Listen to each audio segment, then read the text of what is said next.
So, welcome back, and we were talking about how to improve your vocabularies, business English for communication and business vocabulary. So, cannot stress enough on reading. Read the so called more serious works of writing, okay, serious printed works, where you will find where there are no abbreviations or shortcuts or slang kind of a language. If you read serious um, writings, your vocabulary, your power of expression would, you will soon find, would automatically improve and increase. Reading extensively makes one encounter and confront new words and grammatical patterns, syntax. You will somehow learn, absorb, unconsciously you will learn how to connect the pattern, how to make sense of this kind of a pattern. So, those inbuilt language formulas, they will become a part of your psyche. You will understand them much in a much better way, in a much quicker way. This will also help you sometimes make sense of the word within a context. You may not be able to understand the exact meaning. You may not, this could have been the first time you have seen the word. But if you read a lot, you will automatically understand how to make sense of certain words within a context. And this will help you also predict that what words or what kinds of structures would follow. Always make or maintain a vocabulary note, a mental note. The duration of this course, you may encounter a number of new words. So, always, because we do a lot of reading, I show you a lot of written passages. Even if I do not tell you the exact meaning of certain words, please make a mental note of those words and sentence patterns. Create your own vocabulary list with the words you learn along with the meanings you have looked up in the dictionary.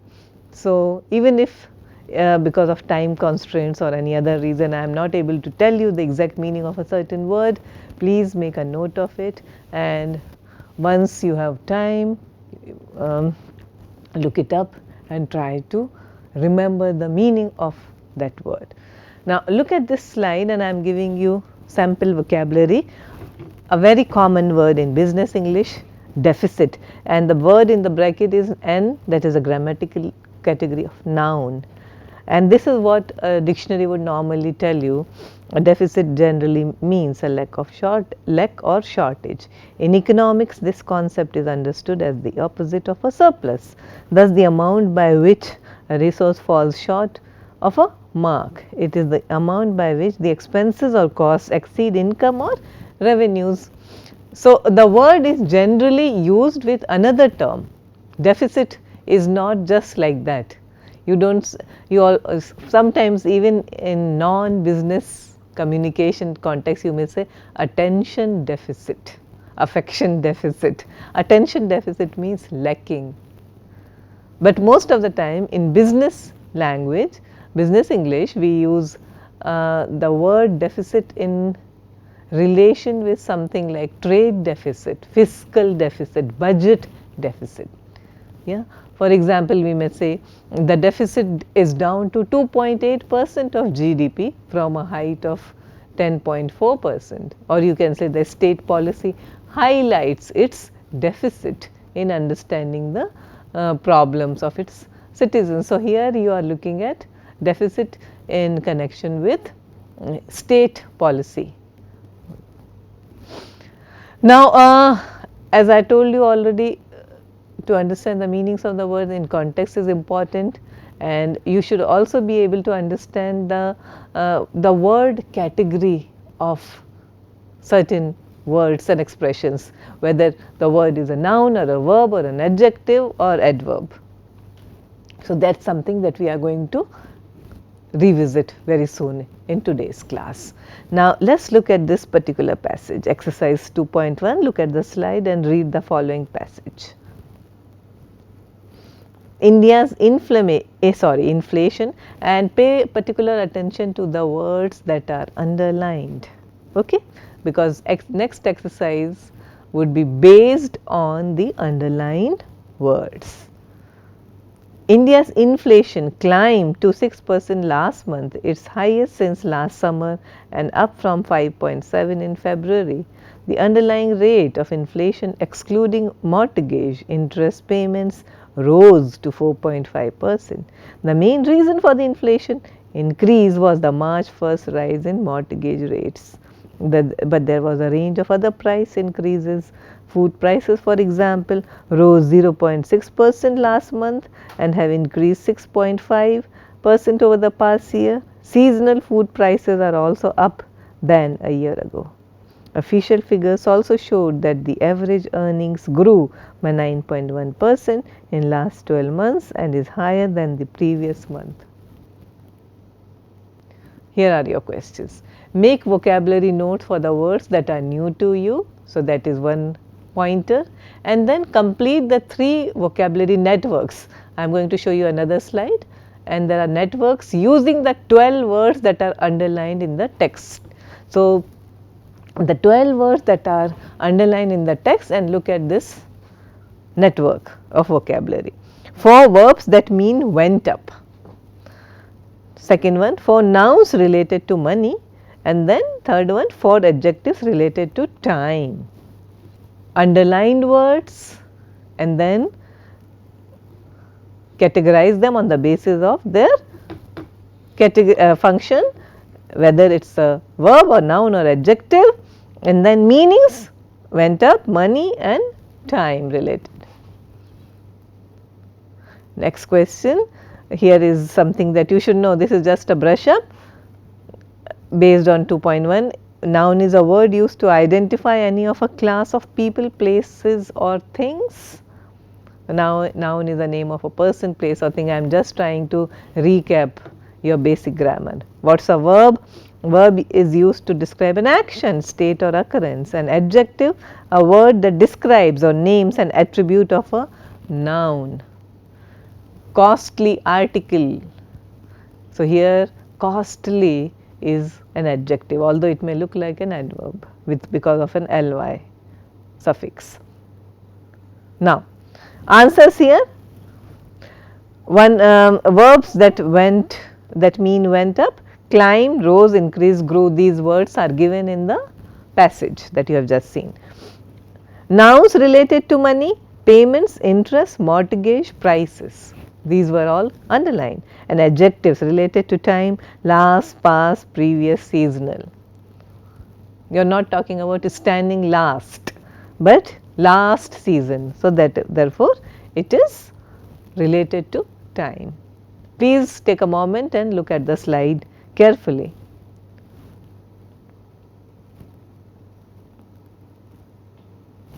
Now,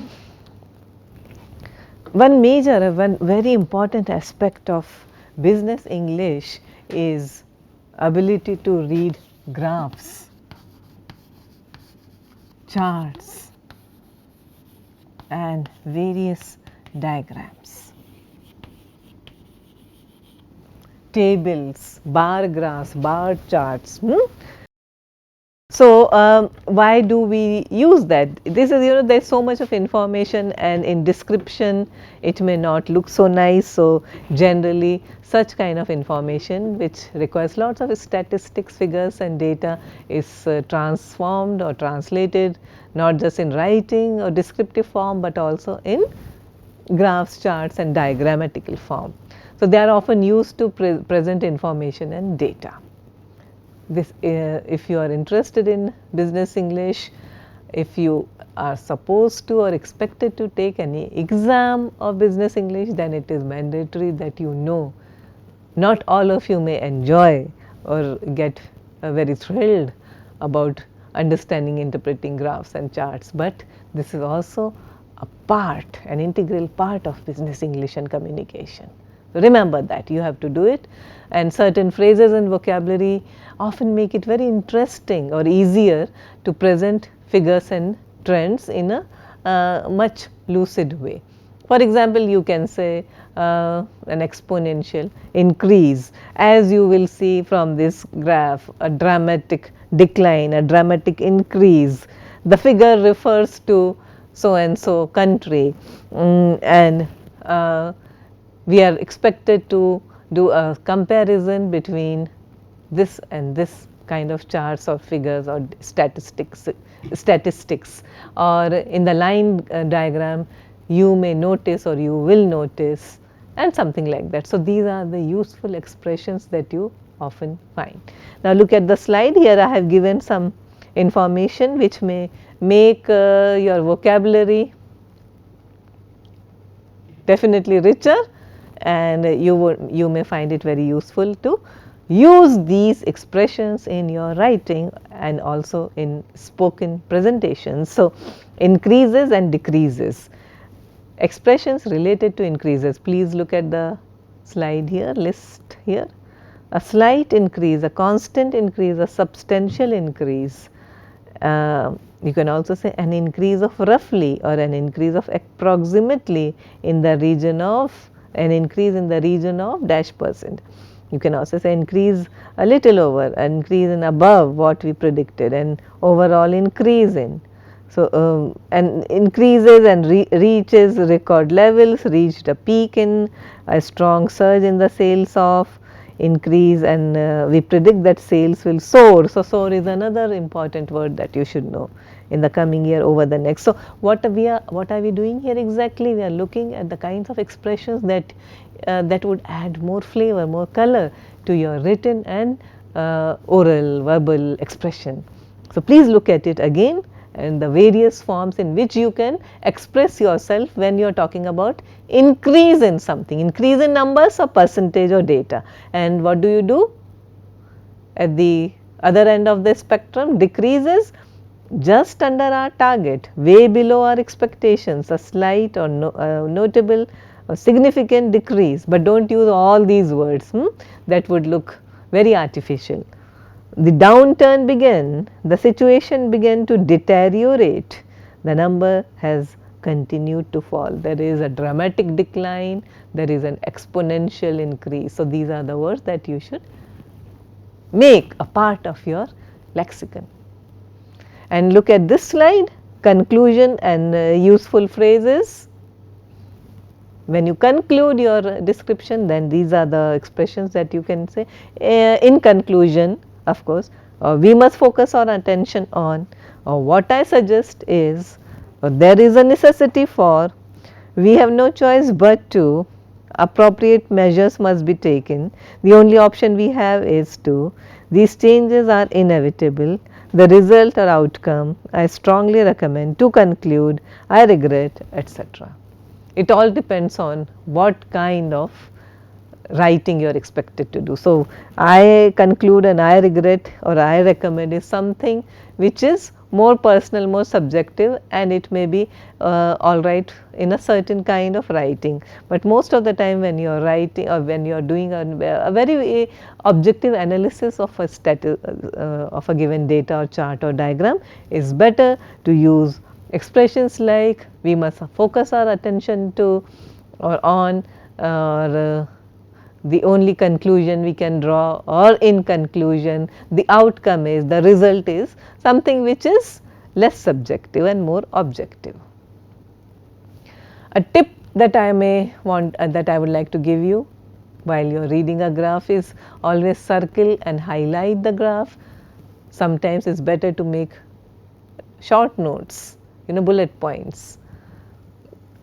You should always be able to understand what is the main feature of a data, what is happening, identify the trend, what are the changes, is there any particular thing that strikes or stands out, the most noticeable thing about the graph. So, these are the things that you should look at. Do not focus on the smaller information or but the larger picture. Look at the larger picture, sudden and decline or increase, those are the things that you have to pay attention to. Now, look at this graph, look at this slide here. the line is units of cars manufactured. You have the months, you have the units, the numbers. How would you express it? There is a plateau somewhere, the stability in certain months. There is a decline, there is an increase, there is a gradual increase, there is a sudden increase. Look at the trends here. Now, having seen that, try to fill in the blanks here and using the words that are given here.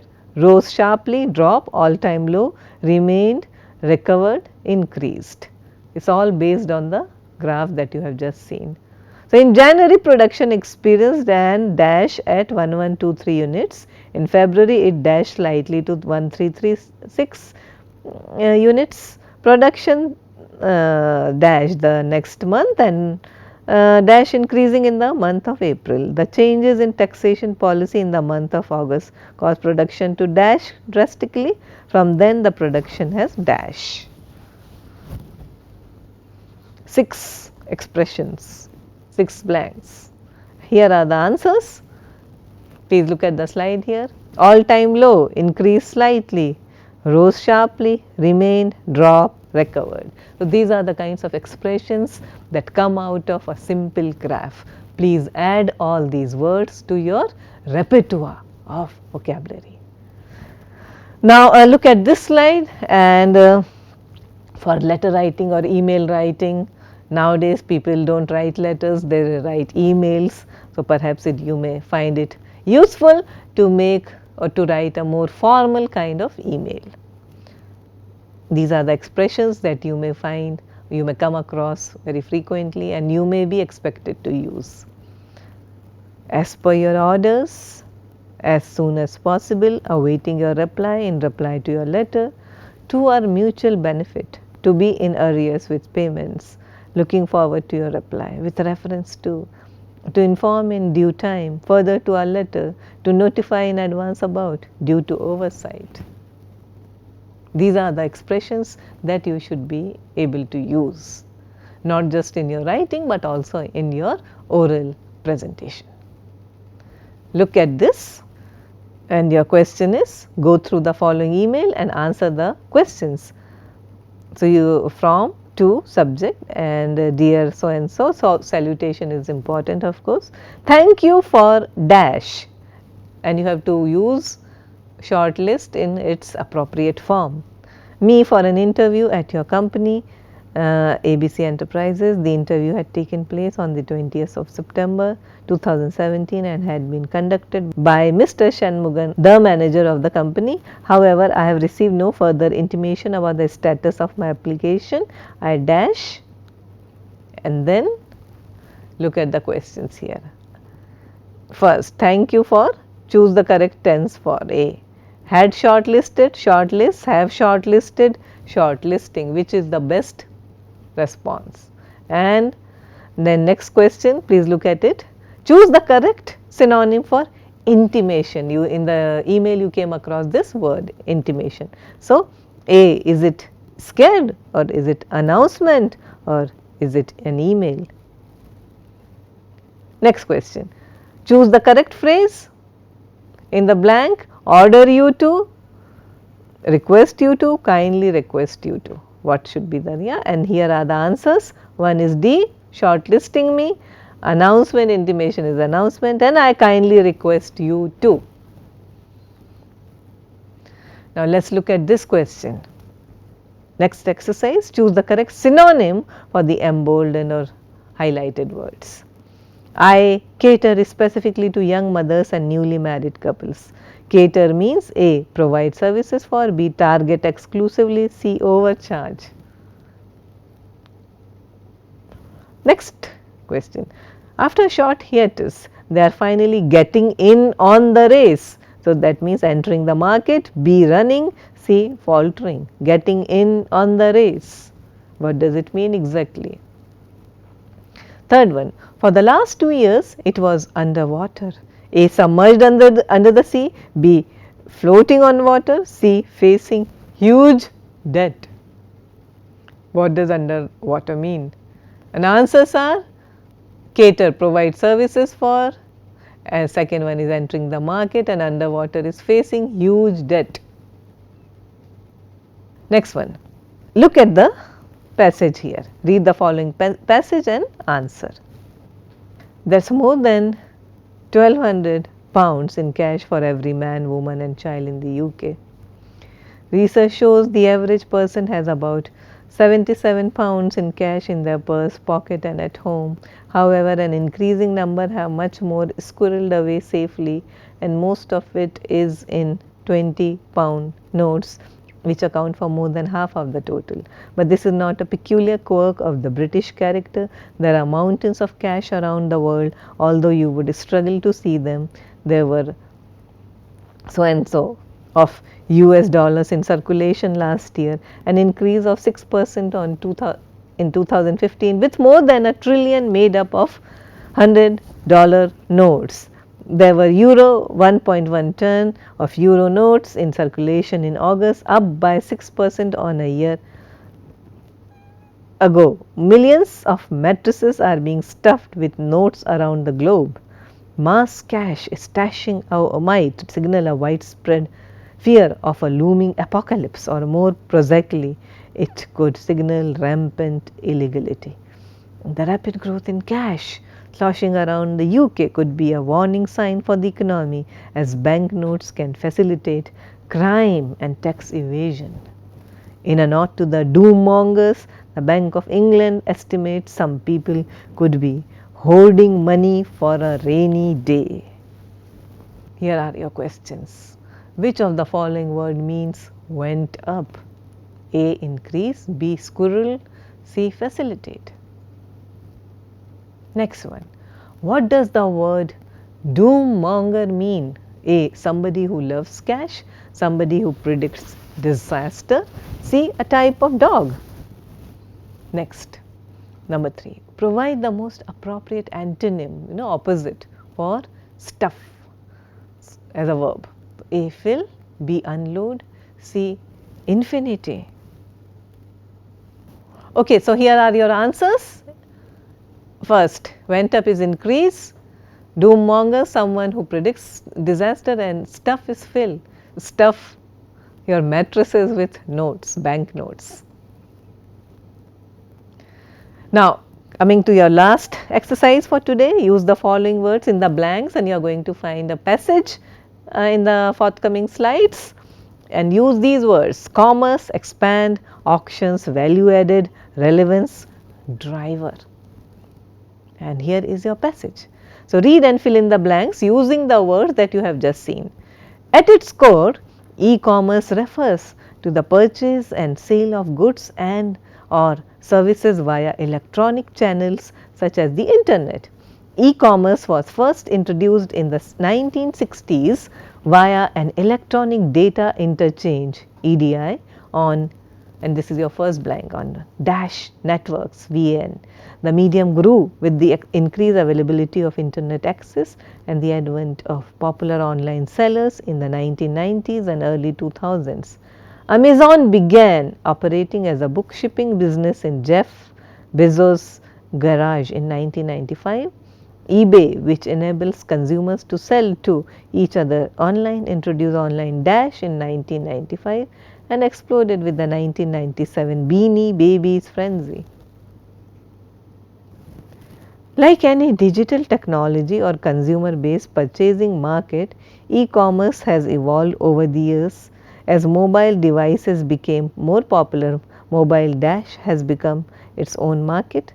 With the rise of such sites as Facebook and Pinterest, social media has become an important dash of e-commerce. As of 2014, Facebook drove 85% of social media originating sales on e-commerce platform Shopify per Paymil. Next, we continue. The changing market represents a vast opportunity for businesses to improve their dash and expand their market in the online world. Researchers predict e-commerce will be 17% of US retail sales by 2022 according to Digital Commerce 360. The US will spend about $460 billion online in 2017. These figures will continue to climb as mobile and internet use dash both in the US and in developing markets around the world. I am sure this is something that you really know about and you really enjoy, and you also should understand the way the writer has expressed himself. He is basically talking about online and e-commerce, online commerce, e-commerce, and so many of us are already aware of so many of the e-commerce ventures that the passage mentions. So, this is the way you express yourself, and let us look at the solution here. At its core, and I have highlighted all the blanks, so you need not worry about the sentence. At its core, e-commerce refers to the purchase and sale of goods and or services via electronic channels such as the internet. E-commerce was first introduced in the 1960s via an electronic data interchange EDI on value added networks. So, that is the first one. The medium grew with the increased availability of internet access and the advent of popular online sellers in the 1990s and early 2000s. Amazon began operating as a book shipping business in Jeff Bezos' garage in 1995. eBay, which enables consumers to sell to each other online, introduced online auctions in 1995 and exploded with the 1997 Beanie Babies frenzy. Like any digital technology or consumer based purchasing market, e-commerce has evolved over the years as mobile devices became more popular, mobile commerce. So, remember where to use the word like commerce and value added. You cannot say, of course, you can always say online commerce also, but see contextually where it is more appropriate. So, that is the way. See, many a time you may find the same vocabulary, the same word may fit in various places, it may collocate with various words, but you have to look at the context also. With the rise of such sites as Facebook and Pinterest, social media has become an important driver of e-commerce. Look at the word driver here and the context and the way it is used here. As of 2014, Facebook drove, etc. And then let us look at the last passage. But the changing market represents a vast opportunity for businesses to improve their relevance. You can also say improve their commerce, but see where relevance fits in better and expand their market in the online world. Researchers predict e-commerce will be 17% of US retail sales by 2022. The US will spend about this much. These figures will continue to climb as mobile and internet use expand, both in the US and in developing markets around the world. So, what have we seen today? We have seen of course, we looked at a graph, we looked at a chart, we looked at the various word categories, how words are used in their noun, verb, adjective, etc. forms, and then how to use vocabulary in context. So, these are the things that we would be practicing more of in our subsequent classes. So, thank you very much.